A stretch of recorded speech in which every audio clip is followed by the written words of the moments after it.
All right.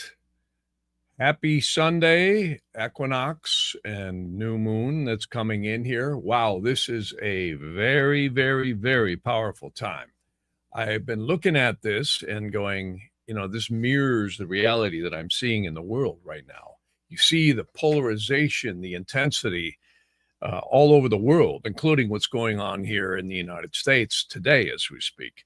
It's interesting what an impact Charlie Kirk has made across this world. And I've just talked to people all over. They all say, wow, even people in Europe, people in Australia, people in New Zealand, all over the place. So it was a huge impact that this has had. And of course, he's got his funeral today and all the eulogy and all that stuff that'll be going on. And whether you like him or hate him, he's made a tremendous impact. And, I was talking about that on the podcast when he was assassinated. And, it's interesting how the astrology showed that he would make an impact into the world so profoundly. And I had mentioned the book, which can be looked at. This is actually Vitis Valens. And again, you can see here, this was by Mark T. Riley. So this is quite a book because, again, I had mentioned back in the late 80s, the three Roberts, Robert Zoller, Robert Schmidt, Robert Hand, had all been working on a project called Project Hindsight, which was the revival of many of this Hellenistic, Greek, and Egyptian texts. And it kind of faded away, and they all kind of split up and went their other ways. But I love Vedic astrology, and it's one of my core systems. But this is interesting stuff because it showed Charlie Kirk would have made an impact that would have been profound, whether you like him or hate him, right? And I, again, thought he was an incredible debater. And, this is going to leave an impact. And, also, so many other things are going on in the world. This is one of the most powerful fall equinoxes I think I've ever seen. When you look at the summation of everything that's going on, and the reason why, we just had a Sun-Saturn opposition, and that actually happened at 1:46 a.m. Pacific Daylight Time. Of course, I'm on the West Coast, and all the times that I said are usually going to be Pacific Daylight Time. You can extrapolate accordingly. But we just had it here in the United States at 1:46 a.m. last night. And you might say, okay, great. What does it mean? Well, Sun-Saturn oppositions, I've always observed, are an aspect of perfect hatred. And look what we got going on in the world. Right now, there was just a gentleman out there saying that, Islam is going to permeate Europe. It's going to permeate the United States. And we see this polarization, which is absolutely huge right now in so many areas of life. Look at the situation that's been stirred up and controversies that we see, not only politically, but spiritually, all this stuff. So this is a real pivotal time. And I've actually had several clients citing that, many astrologers are out there claiming that we're all going to leap into this future dimension and all this stuff, and I always feel we individually could do that at any time. My mind races back to, now it's almost pushing 48 to 50 years ago. I had a friend of mine who would always have these spiritual retreats back in the Midwest on Lake Michigan. And Drenville Melchizedek had visited, and there was a bunch of people there, and he was talking about this same thing, that we're going to leap into multiple dimensions further than we are now in terms of mass consciousness. Now, I would love to see that be true, but that's almost half a century ago. Not quite, but close. And does it seem like we've leaped into multiple dimensions? Now, that doesn't mean individually we can't. And that's all the great truths that were taught by the spiritual teachers, the healers, etc. In fact, if you read Sermon on the Mount, it's absolutely profound. It says the same thing many of the other texts do. A lot of truths in that. And I think it's an individual thing. And when you look at what's going on in the world right now, we're seeing just tremendous energies. And I think that's what this new moon happening on a partial eclipse, you got to remember, this is the echo to Saral cycles 9 south that happened on the 7th. And as I had mentioned, the easiest way to show you is these eclipses began at the north and south pole. The Babylonians, the Chaldeans, and the Egyptians knew this stuff. And this particular eclipse actually is called 9 south. And it's very, very powerful because, as I had mentioned way back, in September, at the beginning of September, this is an eclipse that has a lot of revealing of secrets and events coming out. So this one actually started at the South Pole in, I believe, 1900. I think it was 1917 was the first eclipse. And it'll end in 2043. So you see, an eclipse isn't just an eclipse. It's also has a birth chart like we do. They say everything in the physical world has a birth chart. It's spirit becoming manifest. So, and again, look what we've seen since 1917 to now. I mean, wow. So this eclipse actually lasts just a little over 100 years. So it's pretty profound. And these eclipses can really vary. And I find there's a lot of truth to this. And again, if anybody's ever interested, it's actually one book that's out that's pretty good.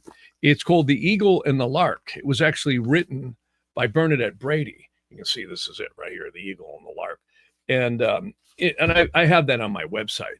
And what's so good about this book is she codified all the Saral cycles of these different eclipses.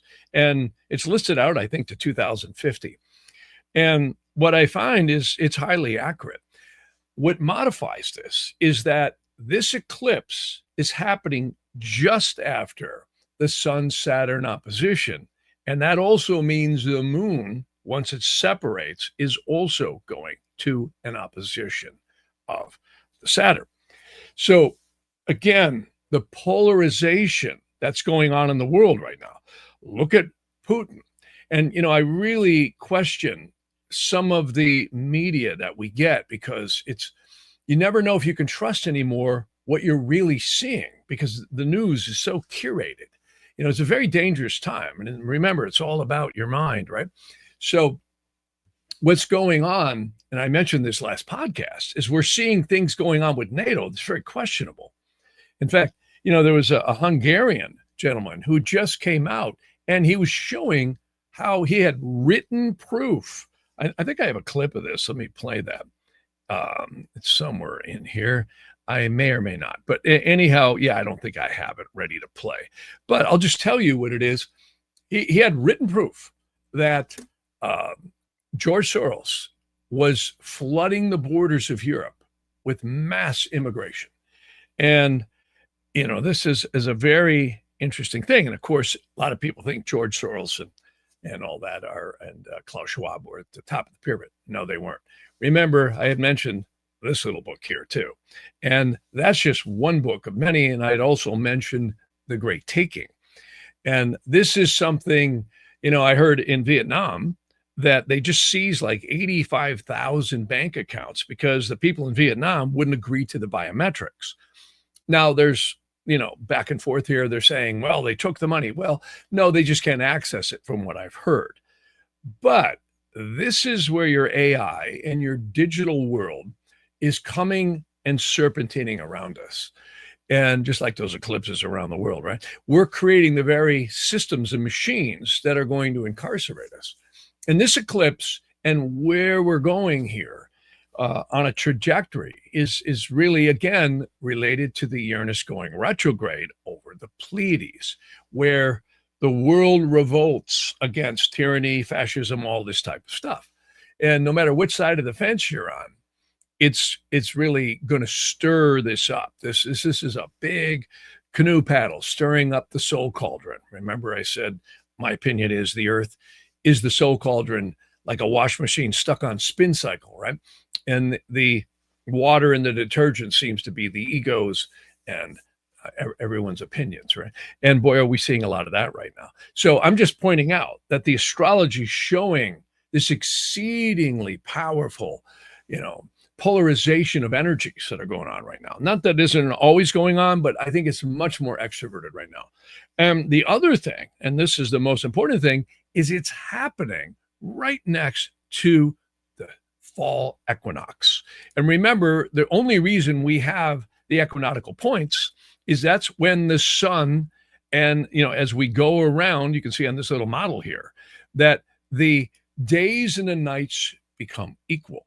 This is right where the ecliptical pattern, or if you want to keep it simple, the orbital pattern of the Earth and the sun meet. So this is exceedingly powerful to have all this energy come together right next to this eclipse. And again, this is the echo back from November 2nd. And we've had a lot of water under the bridge in many areas, not just this situation in the United States or Charlie Kirk and other things. But if you look at what's happening in the Middle East, you hear what's happening in various other areas of the country. And this whole situation with NATO and Russia, very precarious, very dangerous. And again, as we eke on into the end of this month, as well as the end of October, that's when we're going to have Uranus conjunct that fixed star Alcyon. And remember, that star is right on the edge of the Pleiades' 7 sisters or 7 stars. Exceedingly powerful.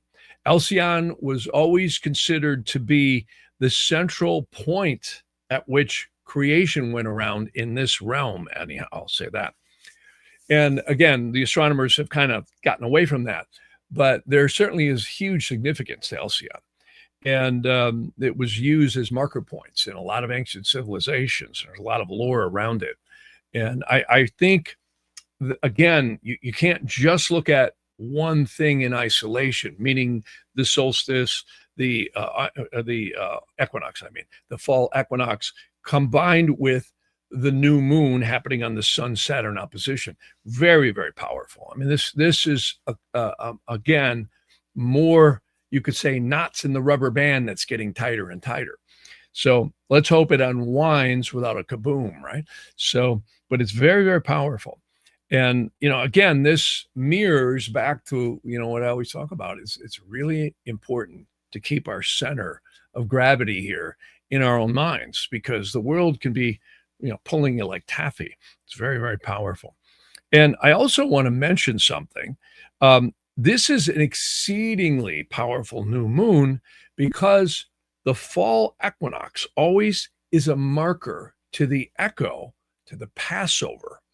And I've mentioned this book a lot of times, but I want to mention this. And of course, if anyone is Jewish, they'll know that the Rosh Hashanah begins and the high holidays begin at sundown on Monday night, right?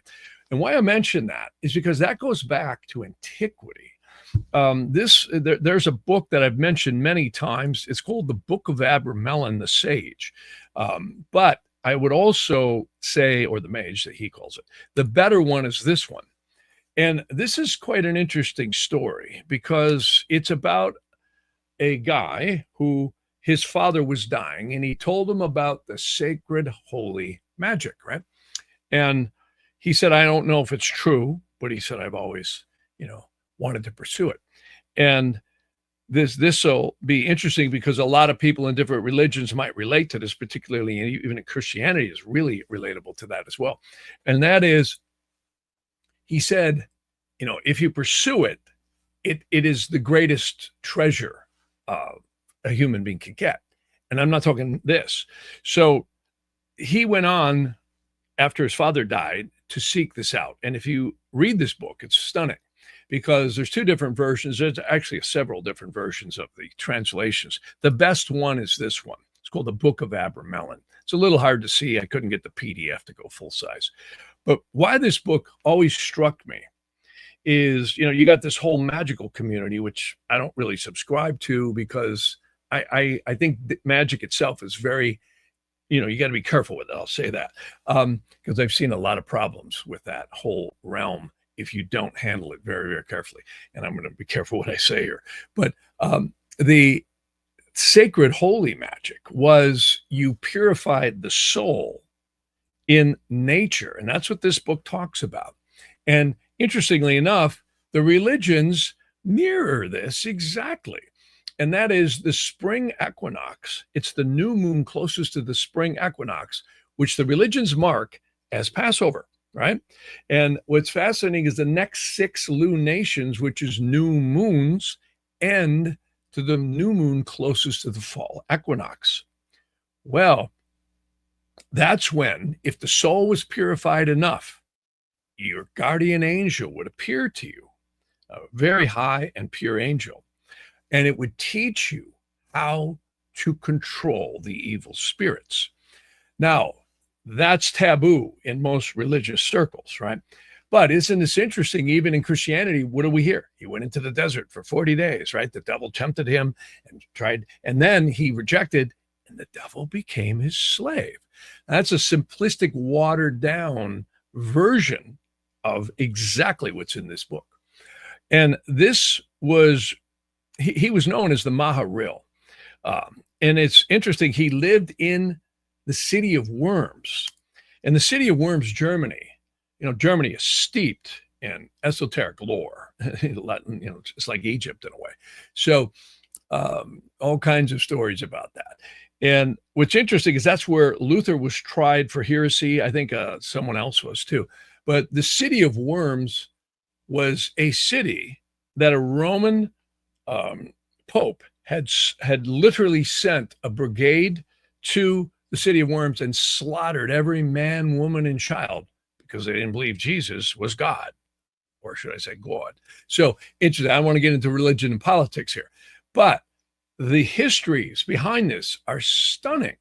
And what's interesting is this relates to human consciousness. And that is that if we purify, if we stay in the world, and this is talked about by many great spiritual people. Krishnamurti said this, Eckhart Tolle, even Napoleon Hill got into all this. And that is, if you're in the world, but not of it. And again, it's hard not to do that, especially when we're in society.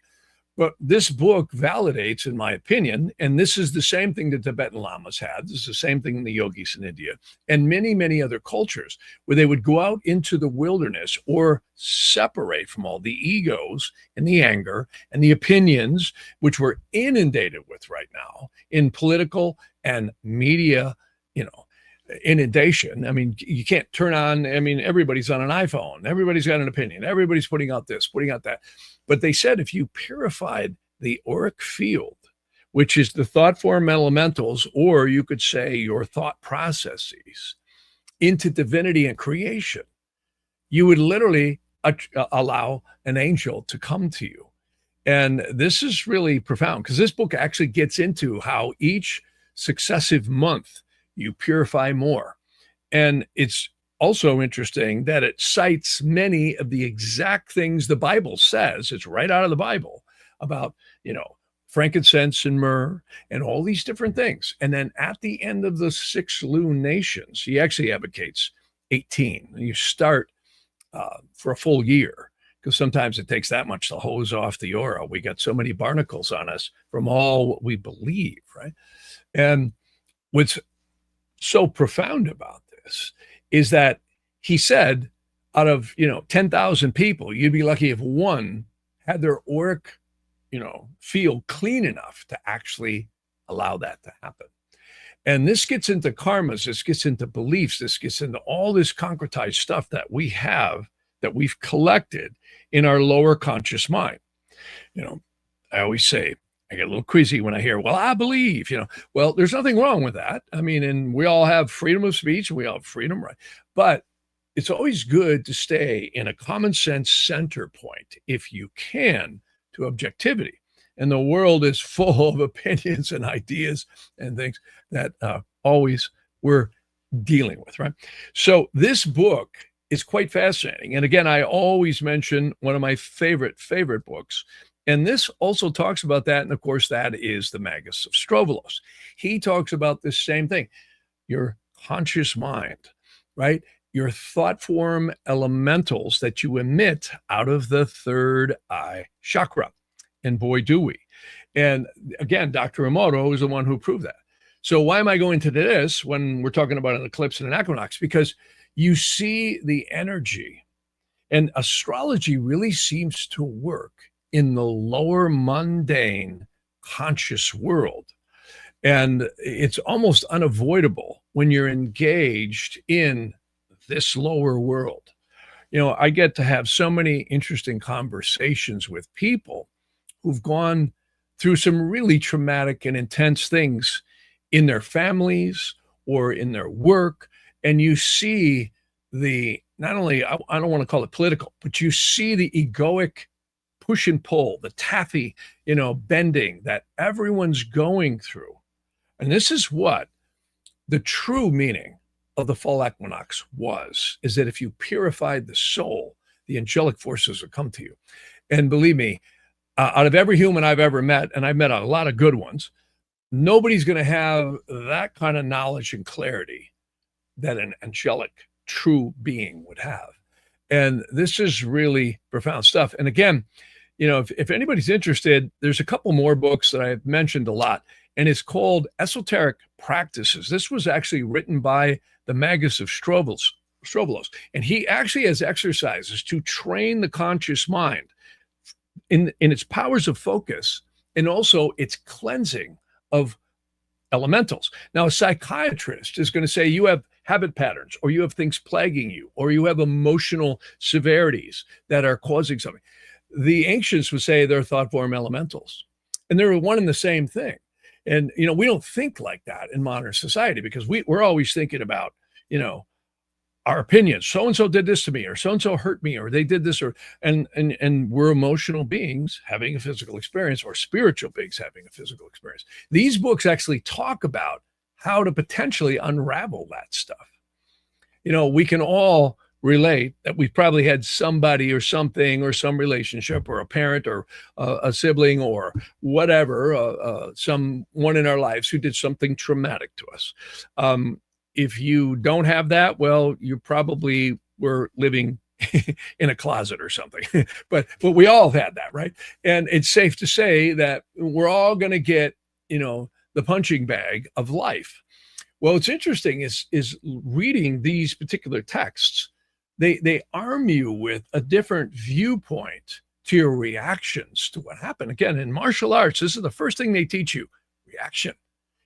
Offensive acts are good, but you're much better if you learn to respond. It's like defensive driving, right? If you are reactive in a much more aware state, not on the phone or doing anything, you're probably going to have a much better trip. You're not going to crash into somebody, hopefully, right? So this is the same thing in analogy that these things get into, which I love. I think this stuff is the gold of human existence, is to learn to experience and react in a much more state of wisdom, or you could say clarity, because this is where a lot of everything comes from. And many of these ancient teachers taught about that. Again, Sermon on the Mount. If you're a Christian, read Sermon on the Mount. Absolutely incredible. It's without dogma. It's probably one of the more incredible texts I've ever read. It's the same thing you'll read in the Magus of Stroll, the same thing you read in the Tibetan Lamas talk, and the Buddhists and the yogis. It's all the same thing. There was a professor, a couple of professors who were comparing the Vedas and the Upanishads to the Torah. They actually called it the Torah and the Vedas. Stunning book. And they're almost the same thing. If you change the names and the words and the references, they're almost the same exact thing. So truth is truth. And we're living in a sea of a political and intense opinions, and then everybody's been talking about, Jimmy Kimmel and, Stephen Colbert and all this stuff. Well, I want to play something that I saw that I think is absolutely amazing. And I always loved Johnny Carson. I thought he was not only funny, but he's smart. And this is a 60 minutes clip. And many people may have seen it. If you haven't, just listen to Johnny Carson, how he responds to the 60-minute inquiry about using politics and all these divisive things in talk shows. Check this out. About the fact that people say he'll never take a serious controversy. Well, I have an answer to that. I said, now, tell me the last time that Jack Benny, Red Skelton, any comedian, used his show to do serious issues. That's not what I'm there for. Can't they see that?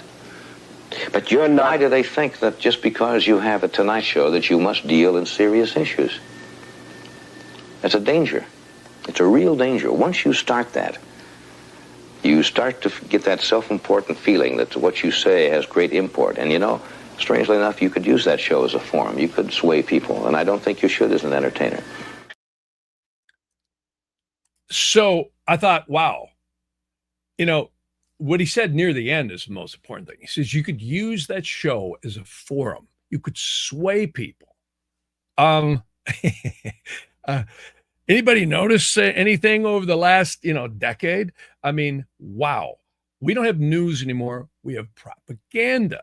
And I just thought, wow, what an incredible thing. And, I mean, if you even look at him, he looks kind of snarky and, he's just the way he is. And I'm not here promoting or trying to whatever, but we have seen our talk shows, our media, and even the social media. It's literally an inundation of mind control in one direction or another. Everyone's got their opinion. Everyone's promoting and pushing. And, it's really quite wild. My son actually sent me a little cartoon, and I always show this little cartoon. It's pretty amazing. And it's about the aliens looking at Earth, and they wanted to stop to go to the bathroom. The little one in the back wanted to go to the bathroom.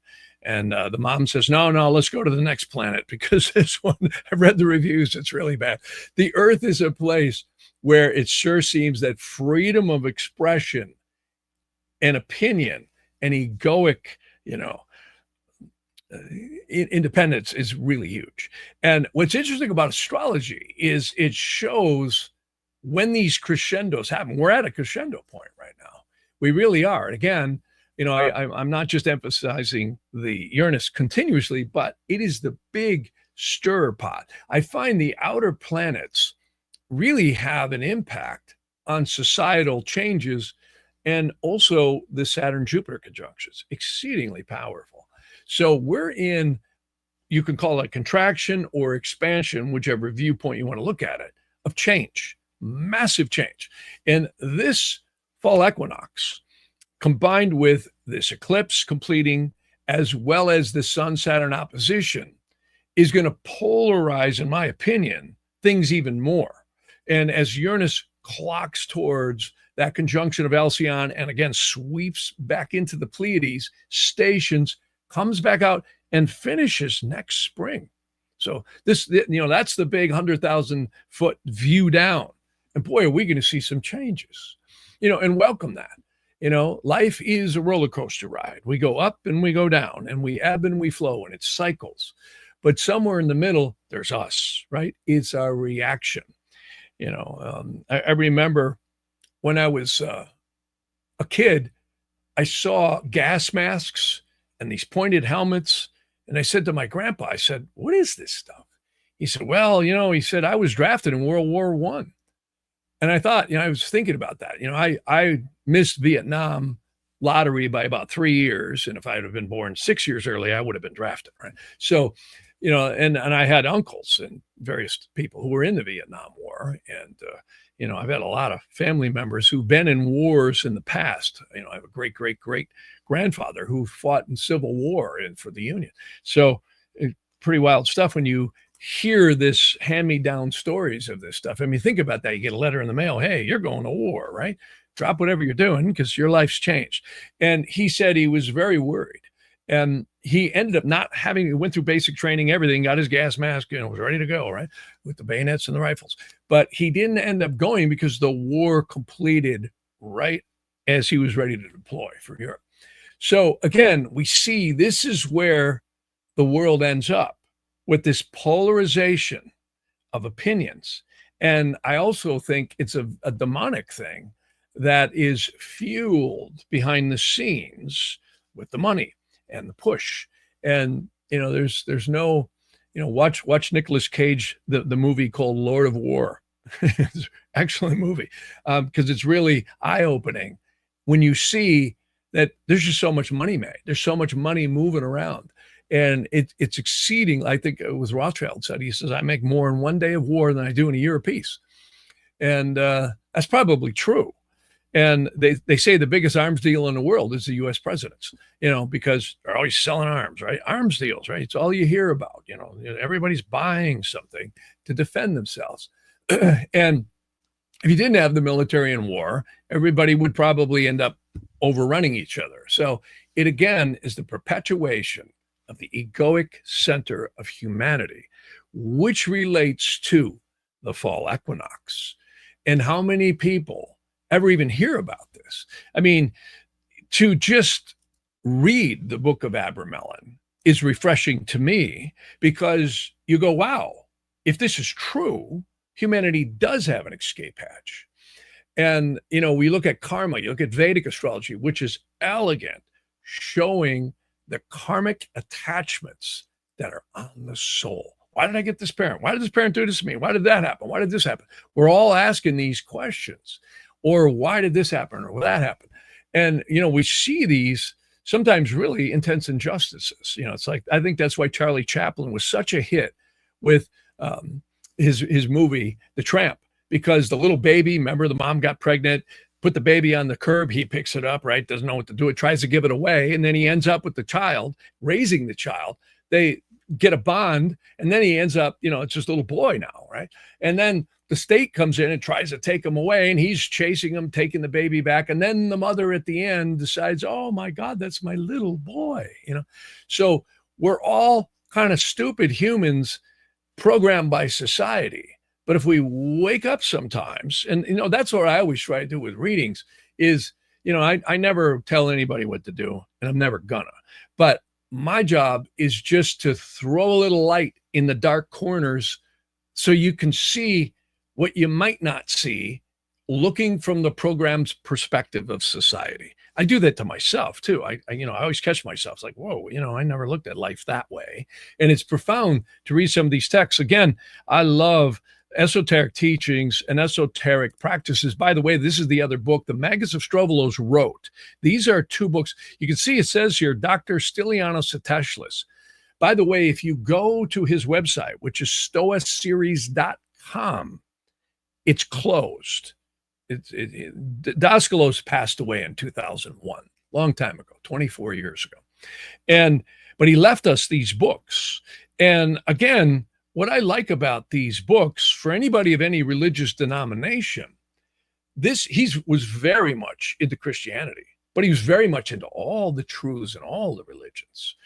In fact, he called Christ the Logos, which was interesting.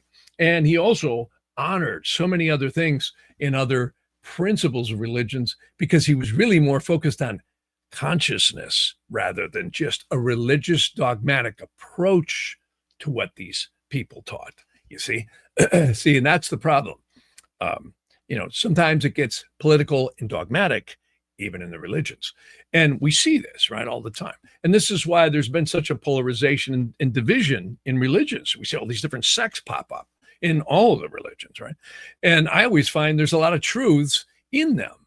But again, and I had the opportunity way back in the late 70s, I had a studio and I was recording theologians from Rome. It was actually really fascinating. These people were so intelligent. The vocabulary they had was stunning. All these theologians and PhDs would be coming in, and I'd be filming it right on Betacam and recording it.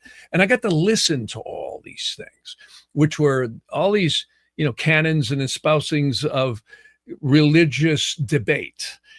Very similar to what Charlie Kirk was doing, and just shedding light on everyone's opinion. And the more I got around all these different religions, the more I went, well, there's truth in all of them, not all of them, but most of them. And somewhere, if you peel back the layers of egoic, opinions and everybody's thing, there's truth in there. And that's the interesting thing. And that's why I think the world is evolving. And we're going to see AI and the serpentining of the digital prison come in on all of us. But I always maintain divinity reigns into creation. AI ain't never going to make babies, and AI ain't never going to make plants and seeds. Not going to happen. Modify, yeah, but creation itself is exceedingly powerful and exceedingly sacred. And I had mentioned last time, and I'll put this up on the screen, I always go to these diagrams because these diagrams I really like. I'll share my screen again here. Hold on a minute. I got to just figure it out here. Share the old entire screen. There we go. And let me select it. So again, I use this diagram an awful lot. My keyboard's got to get connected here. Yeah, here's my little cartoon my son sent me. I thought this was funny because it really might have some truth to it when you look at society, but not that society doesn't have its virtues. I'll say that we do have running water, we do have sewage, we do have everything else, but it also has its drawbacks. So I always talk about this particular diagram, and again, I modified this so that the big thick line here is where it's one way. I get criticized. Oh, this is the Kabbalah. Well, no, it's just ancient knowledge is all it is.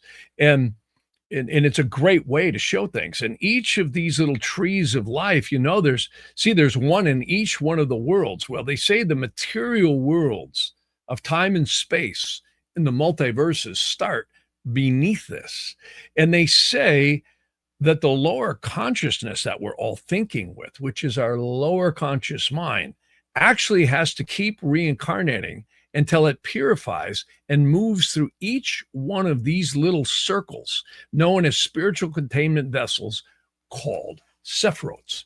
Now, it's just one way. There's other ways of looking at it. The Vedas had other ways, etc.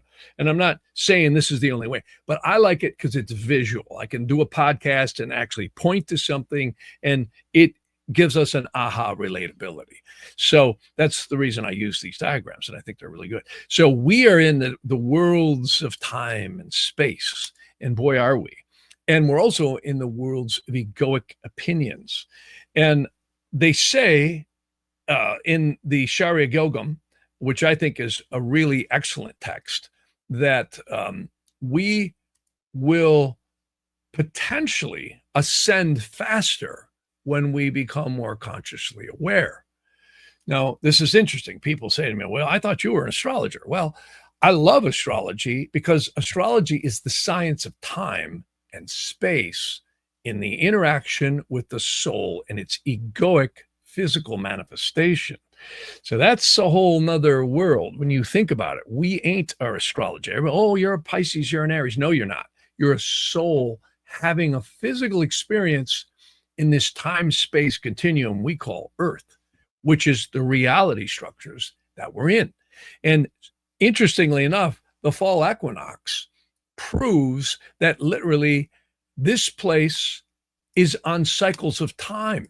If you change the orbital speed of the Earth, if you changed, and I know there's flat earthers out there, well, it's totally flat, whatever, the celestial mechanics, if you changed the time of day and the seasons of the year and the lunations and the cycles of the moon, however you want to slice it, I can tell you genetics would probably change and consciousness would change. And, I've been asked several times lately, because a lot of astrologers have been speaking, we're going to leap into new consciousness. We could, if mass consciousness was to expand.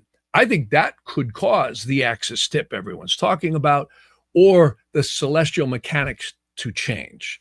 And there's lore in the ancient Egyptian, Babylonian, and particularly Sumerian and Babylonian that refer that the moon used to shine all the time, or that the earth stood still. Ever hear that one? And then went backwards. Think about all this. This is all, we're in a time machine. We're in a conscious time machine.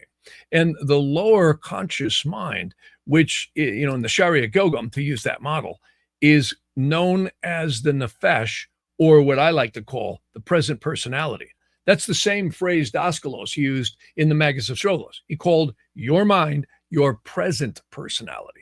Well, I like that term, because you know what that means? It's present. It means it can change. Why? Because there's a past and a future. You're in the middle, in time and space right now, in your perception of reality. Now, that's where I love astrology in readings, when I can point out to people like, oh, you've got Saturn in this house or in this cycle or that phase means you're in a place of change, or you could say rearrangement in your life. So the minute a human being realizes that, we're smart. We immediately start evaluating, well, okay, what's changing? Oh, is it my relationships, or is it my job, or is it this or that, or my health, or what have you? And, what's interesting is how accurate it is. It's so accurate, it's creepy. You got to remember, we're in a genetic vessel. I call them the meat suits of the body, right? And it's undeniable. We're all going to exit this physical body known as death. That is an inevitability. Remember?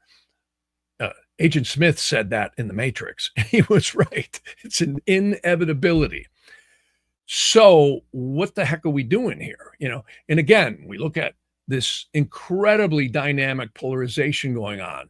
Charlie Kirk really, whether you like him or hate him, he has caused an unparalleled change, at least in America and in many other places of the world, where this is really, it really been something that has, I think, caused a lot of not only controversy, but a lot of people becoming aware. So many people have listened to him now. And I've been listening to a lot of people, some people, oh, I hate him. And other people, oh, I love this guy, So I'm not going to give my opinion. I thought he was an extremely intelligent guy and very pivotal and a change maker. And certain people come along, they change the world. Look at again, JFK, look at Martin Luther King, look at John Lennon, look at so many people throughout history, right? In the Christian message, all of these, Buddha, all these, there's always been somebody who comes along that puts a controversial awakening in the world. And this is kind of that one. It's very ironic too. Somebody pointed out that, the 33rd parallel, which is again, 3 times 11, the master number, right, is where Phoenix is. Phoenix is the, rising out of the ashes, and of course, we know he's dead, right? And moreover, the funeral's happening on this partial eclipse as we speak. That eclipse is happening today in just a little over, not quite 2 hours from now. The eclipse today will actually happen at, what is that? I wrote it down here, 12:53 p.m. or 12:55. The sidereal astrology shows about 12:53.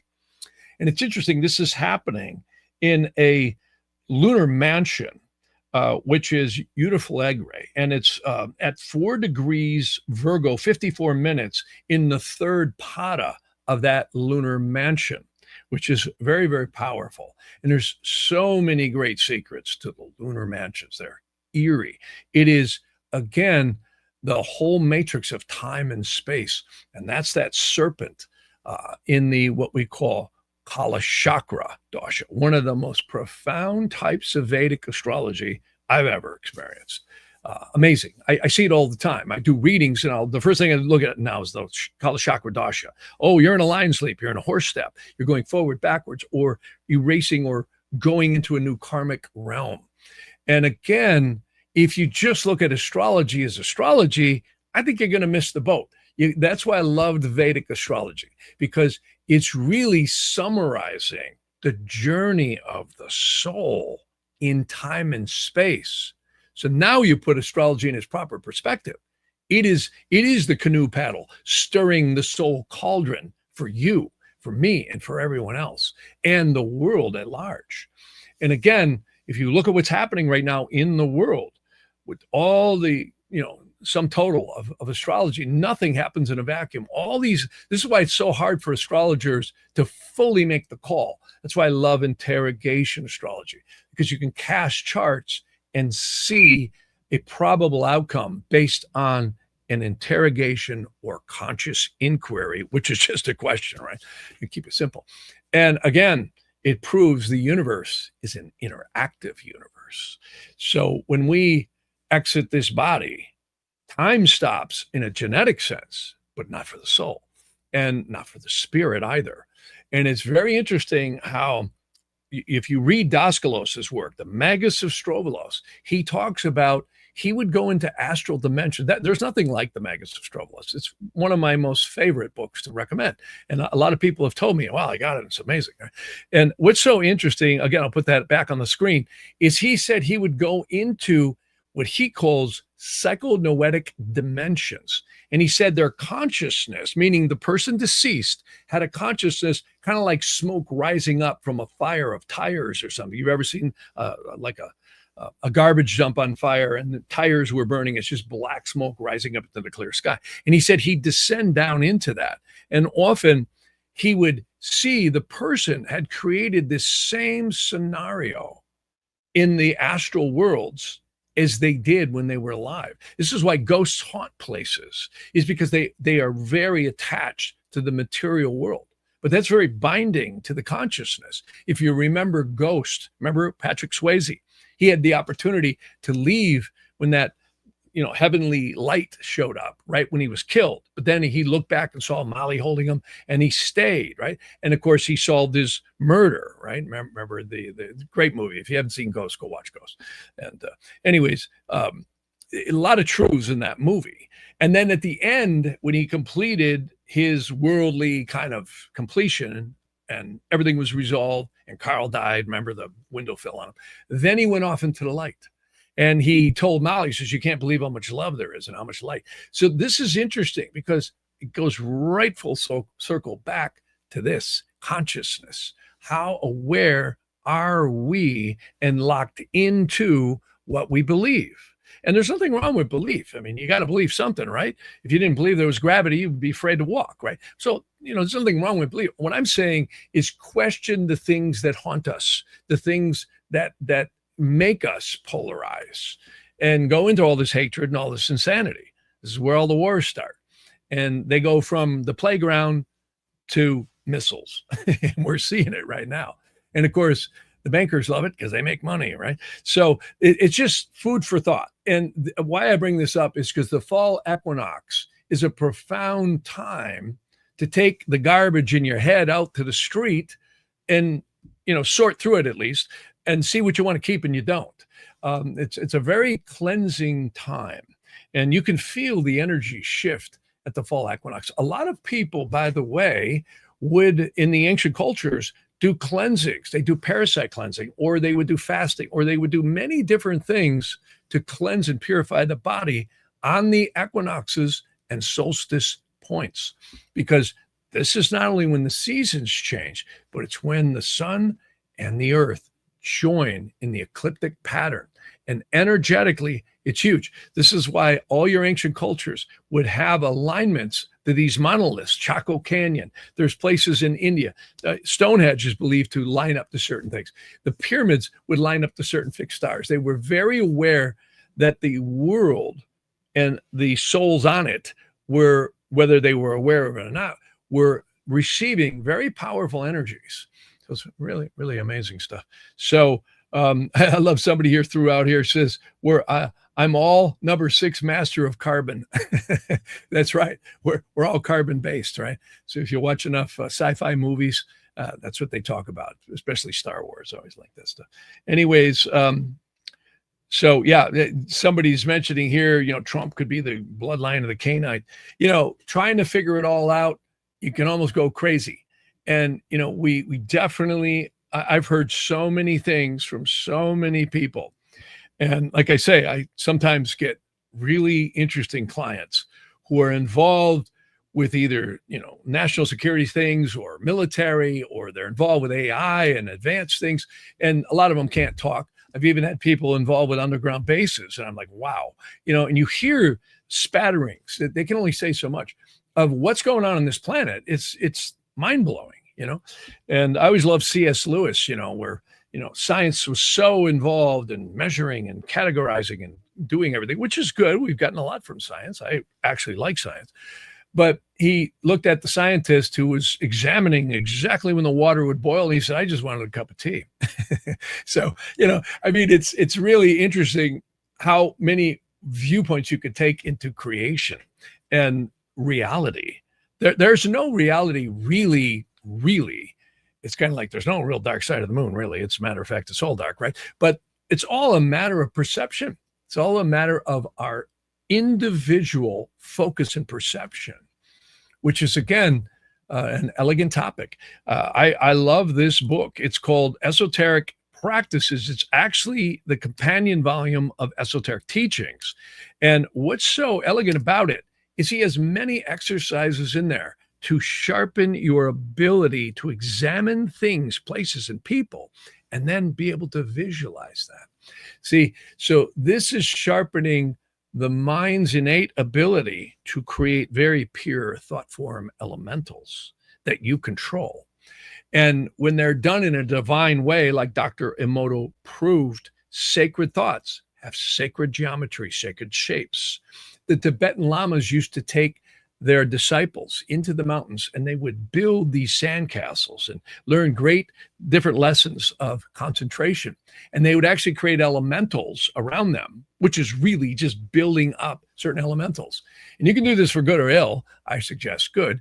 And the people in the villages would like see them, and and they didn't know what they were seeing. They just saw or felt these incredibly powerful presences. You notice this in people in business. This is what Napoleon Hill and Tony Robbins and so many others talk about, is building that castle, if you will, of focus. And that can be done in a lot of ways. It can be done for healing. Look at Reiki, look at prayer groups. So thoughts and collective consciousness is huge. It's absolutely huge. And this is where I find, again, astrology and readings is really valuable, because I see a lot of clients right now. See, there's a Saturn-Neptune conjunction, and we're all feeling it. So if anybody out there, including me, has a strong aspect, meaning a hard aspect, squares, oppositions, conjunctions of Saturn and Neptune, you're going to get the double whammy, because Saturn and Neptune come to a conjunction in February of this year, right? I think it's the 20th. Really powerful. That's like Popeye on spinach, when you get two planets conjuncting and making an aspect in your birth chart. Again, you got to look at the astrology to see that. But if you have an awareness of this, you will react differently. It's like the driver who's got mayhem in front of them. Yesterday, I actually had to reset the codes on my trucks out here in the land of clipboard Nazis, also known as California. I had to get my emissions done on the truck, right? So I'm driving down the road and I'm seeing fire trucks and cops coming by, and I'm like, whoa, I pull over. And sure enough, I come up, another quarter of a mile, and there's just junk strewn all over the road, car parts everywhere. Somebody had smashed into the back of a trailer, and all the contents were everywhere. People are on the side of the road holding their arms. And, I'm like, wow, and there you go. So this is what happens when we don't pay attention to our situations and reaction. You look up, I call it the OSF, right? It's the oh crap factor, if you want to be clean, where, oh no, something just happened, right? And it's because we didn't react or perceive it. And again, astrology is not going to make your life, totally change, but it's going to change how you react to your life, which is very valuable. Even if it's just a little bit, right?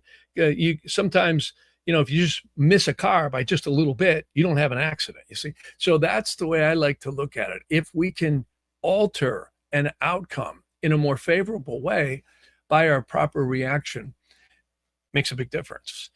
That's the difference between a fight and road rage, or somebody getting so angry that they do something really violent. And this is why the insanity of the world is always something to step back and look at.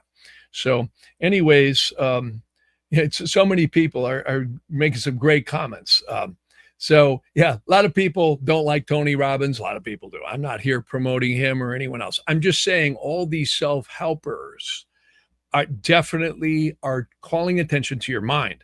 I don't think anybody did it better than the Magus of Strovolos. That to me is much deeper. That's like, times 10 compared to what I've seen from other people. Esoteric practices is a series of methods that is a good start to the powers of focus in a very positive way. And it's not just, let's get $1 million, right? Like most of the positive thinkers think, but it's training your mind to, be very aware of the situations around you and the powers of focus. Because this world, especially with today, I'm hearing so many parents complain, oh, my kid's just on iPhones. Mine is too. Everybody, all of us, all we do is stare at screens all day long, right? So it's really good to decouple the mind and get back into the powers of focus. Just walking in nature or doing something that's a skill set. I love certain things that I do because it allows me to put my mind on something besides intake on a screen, and it's really important. So even astrology, I like because it's very challenging to do astrology. It's a really complex science, and you got to look at a lot of things. It takes a lot of concentration, especially when people ask me interrogations or elections. Like I do a lot of wedding elections. I'm setting gems. See, now that this eclipse is over, I can go back to setting gems because we had that Sun-Saturn opposition, and I don't want to ever set somebody's gem with that locked in.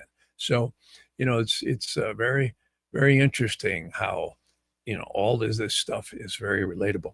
So anyways, a lot of people here with opinions on Trump. I don't want to get into any of that stuff. But yeah, I've been hearing all kinds of things. And again, that's why I kind of drop back and say, look, I'm just going to not get into politics. I'm not going to get into religions. I'm going to look at what does the chart say, or have my own opinion and keep it to myself, because that's where all the trouble starts. So anyways, a lot of great comments here. And I wanted to point out too that if anybody is been hearing all this stuff about this mass conscious shift, I think it'd be great, and I think it's possible. They say that the Bay of Souls keeps washing through here. And I think there's so many different souls at so many different levels. And it's actually reflected in the astrology. And you see it in society. I mean, look at the different things people are doing. There's so much diversity here, so much absolute kaleidoscope of human, conscious reactions and also places at where we're all at. We're all on the ladder, going up or going down in our experiential places on this earth, which is really quite interesting. So a lot of great questions here. I want to just look at a few of them here. 98% of the people would not get past the first 2 pages of the Magus of Strovolos. Well, I don't know about that one. I've heard a lot of different opinions. If the Magus of Strovolos is really good because it's broken up into short chapters, and not that that's the only book out there, but it's a good one. I'd like to throw that book out of helicopters. One thing I also wanted to mention here today, a lot of people have been mentioning to me about this reflex roller. And I thought I'd just take a second. Let me see if I can share this screen one more time. Here it is. I actually have a link. People can see this. And again, I can't give medical advice, and I highly recommend anybody who's got major medical issues, you got to seek what you got to seek in that world. But let me show you this. This is quite interesting. If I can get it to work here. Let me see here. This is the reflex roller that is really good. This lady's got the right idea. You want to have the reflexology diagrams in your hands. And what I love about this is this machine, you can see it plugs into the wall. And I'm not selling this machine. I'm not sponsored by these people. The only reason I bring this up is this machine is probably the best machine. This is the machine I got my grandmother on years ago. And I can personally tell you that I have healed things. And that's a dirty word in allopathic medicine. A lot of things. You can see, you can put your feet on it and you can angle your feet. And again, I had carpal tunnel so bad by the time I was in my late 40s, early 50s, I could hardly pick up a cup of coffee. And what I found using the diagrams on the edge of my right foot was locked into C3. And the minute I opened that up, my whole arm started thawing and I healed it. I'm healed. And I'm using that right now every day in readings. And I love to work on things. And it's a lot of fun to heal yourself. Now, if you got certain issues, there are wonderful things the doctors do. If you get in an accident or you get in some traumatic situation, you're probably in no better hands than a paramedic or allopathic medicine because they can save your life. But in the meantime, the maintenance that we could do, this is a great machine. I've seen them out there as cheap as $119, $129, but it's called the USJ 101 is really what it's called, the Reflex Roller USJ 101. People have been asking me a lot about that link, so I figured I'd put it up. And it's a great machine. And there are other ones out there, but that, in my opinion, was the very best one. And I really like that. Let me just see where I can get out of my stop screen share. There we go. So, again, you really want reflexology, and the hands also have these reflex points. I don't have the diagrams readily available, but you can get them online. The rainbow ones are really good, the other ones. And what I love about reflexology is when you find blockages, if you vibrate those with these hammer massagers or these rollers, you want to keep at it, and you got to go slow. Sometimes it may take a week or two to really get them all out. But I've had boxers, hockey players, sports guys, motocross guys, they can't walk across the room by the time they're 40 to 50 years old because of the arthritis and the pain. Your adrenals emit the most magical cortisone from the food you eat. And if you open up the adrenals and any other blockages that you've got, it's magical what it can do. It really can. Now, some people have really challenged medical situations, which you got to look at. But this is a general maintenance that I love. And what I love about it is you can do it in your own home. And I actually have one under my desk, and I use it every day. I have one in the living room in front of the TV chair, right? I got another one down in another place. So, I mean, I love reflexology. And again, my grandmother lived to 102 when the doctors wanted to cut her kidneys out at 75 years old. Now, do the math. That's 27 years later. She lived with 2 functioning kidneys. And we did it with reflexology and herbs. You got to watch herbs, though. Don't combine them with pharmaceuticals unless you check with the doctor and a pharmacist. Very dangerous. And I talk to people all the time. Oh, I'm going to do this and do that. Be careful. If you're on blood pressure medication or some pharmaceutical, be very careful. Check it out before you combine any of these ideas with that. But reflexology, I find, actually makes some people on meds work better. I've actually heard this. People said, wow, my doctor says my thyroid is getting better and I'm lowering the medication, you see, because broke up the thyroid point in the reflexology. So what I love about reflexology is it really works on potential causal things rather than results. Allopathic medicine is wonderful in its science. It looks at blood work, it looks at all this stuff. But, and I've talked to a lot of doctors who are naturopaths who've gotten into, they were MDs, they jumped over the fence and they're straddling both worlds. And they love reflexology. You're right. It's amazing. And they've seen miraculous things happen. I've seen miraculous things happen in my life. So that's something I wanted to put up. And again, I'm not here giving medical advice. I can't. You got a medical condition, talk to a doctor, right? But this is magical, and it can really, I'm literally have cured things. I had a jammed tooth one time. It's a long time ago. I jammed a tooth on some food I was eating. And the doctor, well, you got an inflamed root, right? And he said, that don't get better. We're going to have to pull that tooth. I got on reflexology, totally healed it. I've had other ailments that were really challenging. And it really helped me a lot. So great stuff to check out. And, again, we all got our journeys, but I find reflexology, especially on older people, can really make a big difference. The adrenals, all of us are stressed out. We're all getting political stuff, right? We're all hearing everything from everybody, and we're under the stress of life. The adrenals are one of the most magical glands that release this anti-inflammatory chemical called cortisone. And I believe there's many other things I've heard from doctors that they don't really understand the full glandular system and lymphatic system. It's magical. And when you do reflexology, you're stimulating and opening these meridian points, which allow the body to get the etheric doubles energy, which is a life force creation that I don't think any scientist or doctor will ever fully understand. It's magic. And AI ain't never going to have that. You do. So anyways, I got to run, and you all take care. I'll see you next Wednesday. And, let's do our best to adjust to these energies because they're exceeding. This is one of the most powerful equinoctial points I've ever seen in my lifetime, anyhow, because of the confluence of everything else that's juxtaposition. We got Pluto and Uranus making a trine. We've got a lot of stuff coming up here I'll be talking about as we get into these next month or two. That's exceedingly powerful.